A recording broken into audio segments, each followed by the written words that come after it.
सानसेयारि रादाबाव आं गासैखौबो बरायनाय जाबाय। दिनै रादाबखौ फरायदों आं दुथाल नार्जारि। गिबि आपडेटआ जाबाय गुवाहाटीआव मोनसे सोमोनांथाव जाथाय। सासे उन्दै 14 बोसोर बैसोनि गथ'खौ सासे हिजड़ाया जिनाहारि खालामो। उन्दै गथ'आ फोरमायनाय बायदिब्ला गथ'आ लामायाव मुवा बेसाद फानोमोन। गोख्रों बोलोजों हिजड़ाया उन्दै गथ'खौ दैखांनानै लांनानै जिनाहारि खालामहैदोंमोन। नैथियाव दङ 62 नं बरमा बिधान सभानि एमएलए भुपेन बर' बिथाङा आसाम सुर्य एवार्ड बान्था मोननो हादों।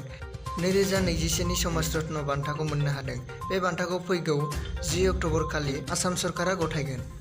थामथियाव दङ दासान्दि मोनसे फट' आरो भिडिअ'फोरा भाइरेल जागासिनो दङ।